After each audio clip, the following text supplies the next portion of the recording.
They've been called entitled, difficult, distracted, lazy, and impossible to coach. But what if Gen Alpha and Gen Z aren't the problem? What if they're changing what it means to lead, to teach, and to connect? Today, I'm joined by a professional footballer who works with generations every week. Together, we're asking what they're showing us about the future of humanity. What's the definition of insanity? Ain't it just a difference in reality? Welcome to the SoulLife Psychology podcast, where intuition meets logic and you remember who you are and why you're here. I'm Dr. Tony Riley. Recently, I've seen headlines claiming teachers are struggling with Gen Alpha and Gen Z. Coaches are noticing changes. Parents are asking why their children seem so different. Some people believe this generation lacks resilience, attention, and even critical thinking. But I see something different. We are witnessing the next stage of human development, the evolution of humanity.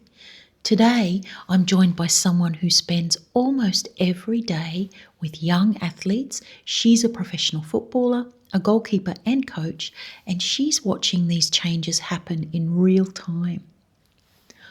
Welcome, Coco. Thanks for having me. Super excited for this one today.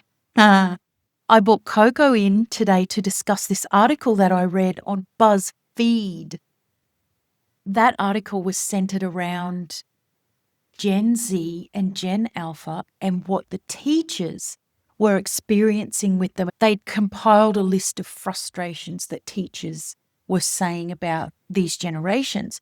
One of the things that they said was that these kids or these young people have no critical thinking.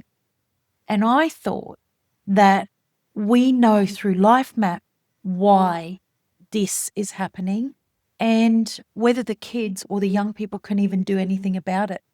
Coco, you're in the professional athlete or professional sport industry.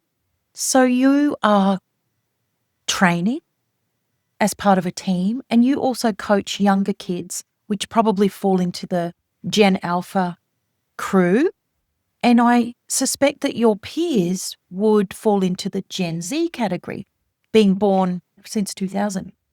When we say these kids have no critical thinking capacity, what do you see with the way that they are, I guess, on the field or in training? What do you see with them? I think the main thing that I've seen or noticed is that they probably don't have the critical thinking to agree with that article, but my thoughts with it is what can we do to problem solve or help them or adapt our new teaching and ways to get the best learnings for these new generations, the Gen Z obviously being a bit older now, and then the younger Gen Alpha coming through. What can we do to replace the critical thinking or help them exist in the world? Because we're going to need them. There's going to be a whole lot of them, and generations die out and evolution happens. So what can we do about that to make the world a better place? Yeah, and to your point there, the thing is, there's really no choice but for us to adapt to the way that they learn and receive information and think about things. To the point about critical thinking, when we look at young people's life maps, there's one irrefutable placement that we see in most of them, and that is they don't have the thinking capacity or the ideas energy. Some of them don't have the practical energy either. And what that means is a lot of them only have the intuition or the being led by feelings. And that's what I think is going on when these teachers are saying the kids can't think, they've got no common sense. They say all sorts of things like this. But these kids are running on instinct. They're not caring about if it's clever. Are they keeping up with what they've been taught? It's almost like potentially they're daydreaming even when they're being taught. Is there anything you've noticed that needs to be changed compared to the way coaches used to coach compared to how the young people respond? What I would say is, rather than working directly with the kids, it's probably more about coaching the coaches and giving them the right tools so they're able to best coach these kids and work with them. It's not so much the physical side of things directly that I'm working with them with a goalkeeping skill or football skill as an example, but more so the mental side of things, which is a hot topic in the last 5 or 10 years, and it's becoming more and more so, and anxiety and keywords and phrases and feelings like this. So it's much more about how can we get these coaches to understand that things are shifting from you have to do this, you must do this, to, okay, would you like to do this? How can I help work with you? What can I do to help you succeed? Not you will do this to succeed. That's something that is documented or as part of their plan in the evolution of human is they don't just do things just because they're told, because if it doesn't make sense to them, then they won't do it. And do you see that showing up in the coaching sector? Definitely. You have to be very direct and explain a lot of things, visually show them, explain it visually again, just say the same thing probably 1,000,001 times for them to get it. And also, I think what's very important with these new generations, especially the Gen Alpha, but Gen Z as well, is just to get your point across and get your point home to them. It has to be short and sharp, because you lose them within moments. You can see they're off with the fairies or something like this, unless you can keep them engaged, which is extremely difficult. And I guess linking back to the article is what the teachers are probably struggling with, having to get them to focus in class, which is a big challenge. It has always been a big challenge, but previously the baby boomers had no choice and had to abide, even though they may have been similar to this, but they didn't have an option. Whereas now the Gen Alpha still have that same option, and they're choosing to exercise their voice and say, no, I don't want to do this, and it's creating a lot of problems. It is creating problems. I think one of the misunderstandings is the older generations think that the kids have to change to our systems, but they actually don't have the capacity to work in the way that we worked. We could think and we could do, and this is inherent wiring that we're born with. You can explain it through the numbers, and I will just briefly. Being born in the 19s meant we all had 1 energy, which is practical, and 9 energy, which is mind energy, and it's thoughts and ideas and critical processing. Some of the kids born since 2000 have only or predominantly 2 energy, which is nothing to do with practicality or thinking.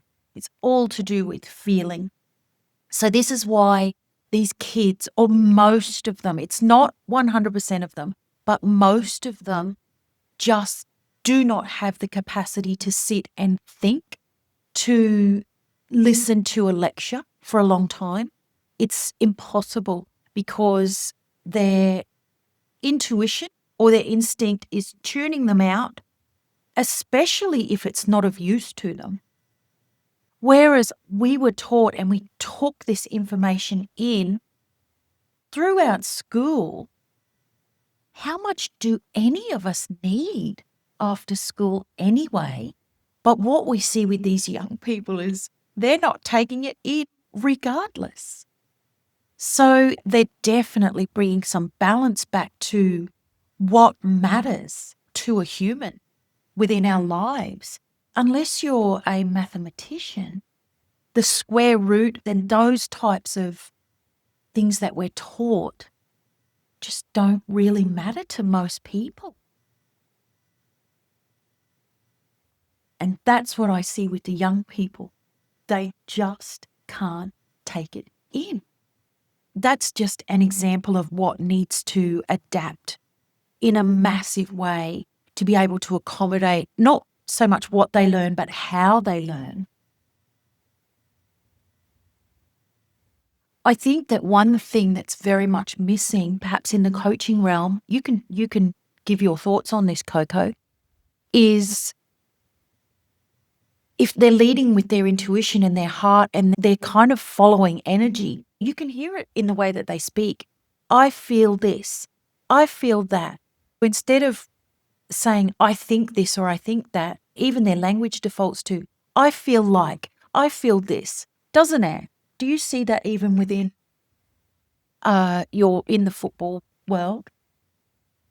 Yeah, it's just basically completely different to what's ever worked before, and it is a very big challenge, and I can see why people get frustrated. It is quite frustrating. I experience it myself, but they just don't get it, and it's wasted energy. They don't even understand why you're frustrated. They just don't get it, and they don't have capacity, or they just don't take it on board. It's not their problem. It's not to do with them. So the quicker that people can adapt and get on board with new styles and new teaching, which is all about less is more and less information. The old coaching styles I've experienced, they want to tell you these stories and make everything about something and very deep and what they went through. This is my experience. This is my experience. If you try and tell that to these new generations, they don't have anything to link that feeling to, or they haven't experienced it themselves. So they don't resonate with it. So it's important to move on from that and make it about them, which is what I try and do as a coach with these kids. It is making it about them and trying to say, for example, Charlie is their name, something like that. Just say, okay, Charlie, that's all right there. You've made a mistake, but what can you do better? And asking them to solve the problem as opposed to you telling them what to do is what I attempt to do and try to do, because if they don't get it themselves, they will not get it. They'll listen to you to a degree, but not all the time. So you get results more if you place it back on them to be able to find the solution or find the way that works for them.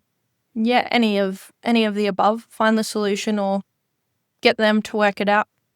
I also don't coach at a very high level, so another big thing and important thing to remember is that it's not that deep, or they don't want to go to a World Cup or win a big premiership. They're just there a lot of the time to have fun. So I'm constantly saying, how can they have fun and things like that. And I personally have experienced different standards when I've been training at high levels and in big environments where performance is your number one key. We're there to win, and that's all that matters. It's our job at the end of the day to win, whereas these kids are there to develop, have fun. They might have had a big day at school, and because of their emotions, they're sensitive and take everything on like a super glue or like a magnet. Everything is attracted to them. You just got to work with them. Sometimes having a chat, they always want to have a chat. The first time you meet them, they'll be telling you their whole life story and what they did at school today. I would never have done that. But if they just want to chat, that's important too. So this is a little bit off topic, but you just got to work with them. If that's what they need, that's what they need. And of course, we're just talking about not winning as the main goal, so it's okay to do stuff like that. Yeah, okay. So really the kids that you coach would fall into Gen Alpha, so they really very much are the kids that are still at school. So they're most likely the ones that this article that I read recently is referring to. Gosh, there's so much that I wanted to go into around these generations, but I think what you've said so far is so helpful in describing how it is important for us to adapt to the way that they are. It is about teaching the teachers, teaching the coaches, teaching the parents even, because it's such a unique time, isn't it, where we're bridging this gap between the logical people and the intuitively driven people or the relational driven people. And that's what our from Gen Z, so from 2000, are. They're much more interested in relating to each other. So it's all about what they would excel in is, oh, how are you feeling? Or how are my peers feeling? How's my friend? All of these sorts of things. So it's different. Yeah, I think the feelings and the big difference that are becoming, the feelings that are becoming obsolete and a big difference between both of the generations, or maybe baby boomers, Gen, and the millennials, and the older generations like Gen that, X. Gen X compared to Gen Z and Gen Alpha, is those strong feelings like respect, things even like quitting, stuff like that is what they just don't give two hoots about. And I think that's quite hard because it's the polar opposite to what people have gone through, even with deeper challenges like war, immigration, all of those types of things. It's just so different from where they come from. And because these generations didn't go through it themselves, Gen Alpha or Gen Z, it's not that they don't have empathy or sympathy, they just don't take it on board or resonate with it. So these people went through what they went through, but they need to go through with Gen Z and Gen Alpha what they're going through at the same time with them and support them. Otherwise, they will become obsolete and the kids will quit. As I just said, they don't have that drive or that factor where it's, I will respect you, you are my leader, and I will do. They will purely just quit. So you have to find a way to connect with them. Right. That's something that is a big thing, is that just because, and we were taught to respect your elders, but for them, it's like they would say, but I don't resonate with you, or what you're saying doesn't make sense to me. So they will disregard, whether it's an elder or someone they're supposed to have respect for. Really, they're very observational. They won't just lean in and do what is told. I feel like pointing out that what this does is it removes power over the people when the people don't automatically curtail to what's demanded of them or expected. It's quite powerful, isn't it, what they are, what they have the capacity to do. And it's natural for them to just say, oh, no, that doesn't make sense, I'm not doing it. And unfortunately, it means that they quit or withdraw from some things. Okay, if you could think of a piece of advice for a parent of these younger generations, what would it be?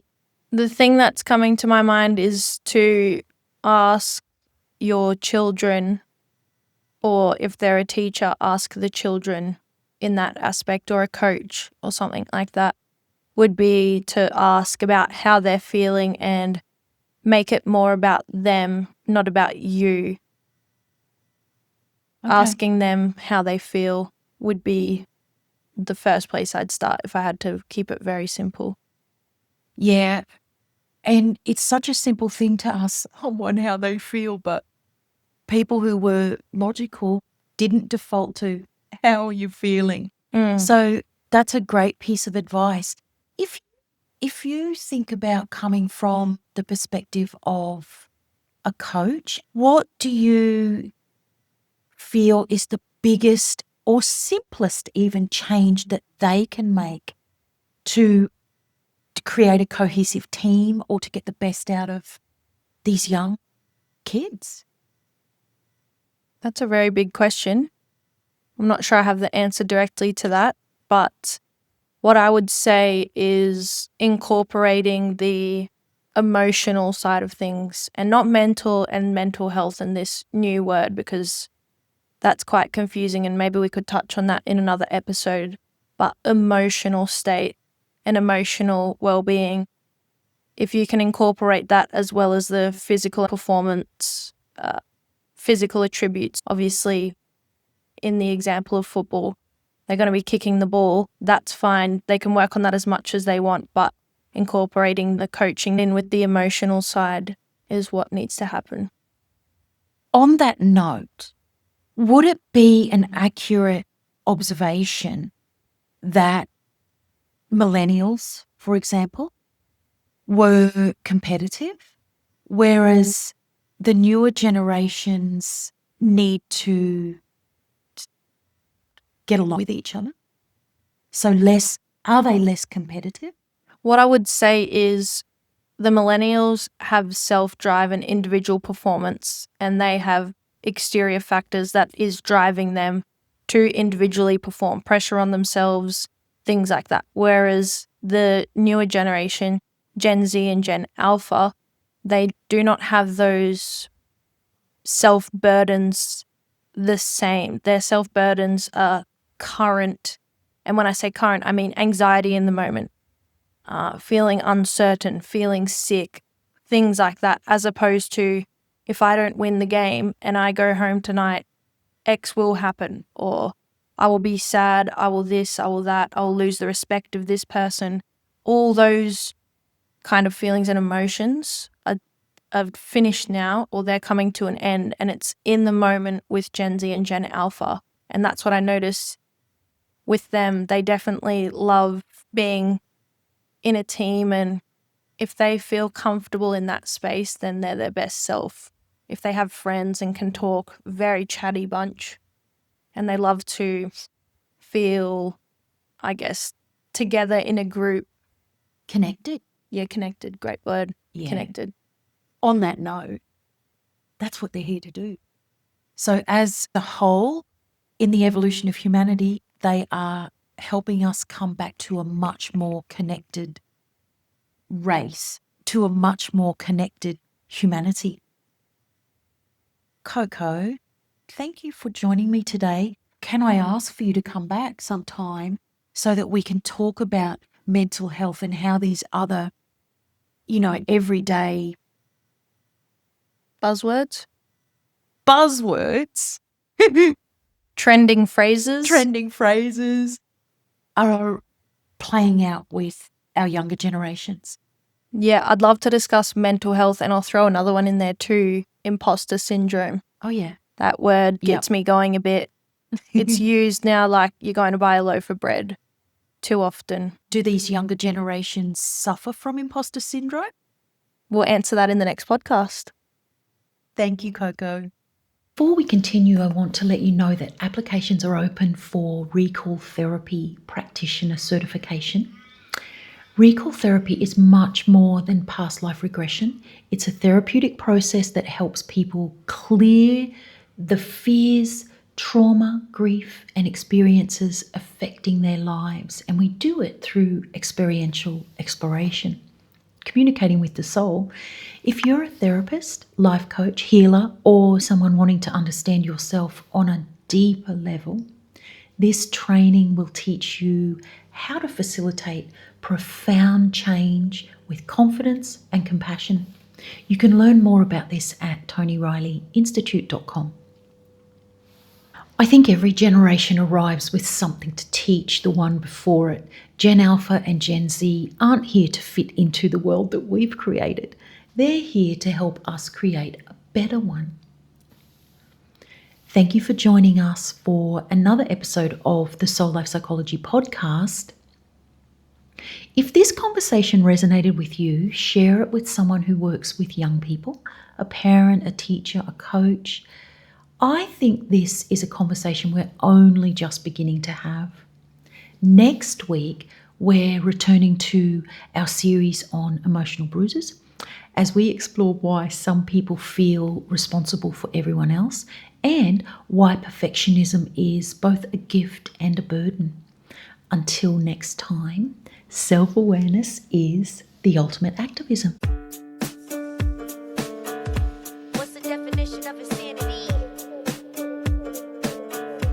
Ain't it just a difference in reality?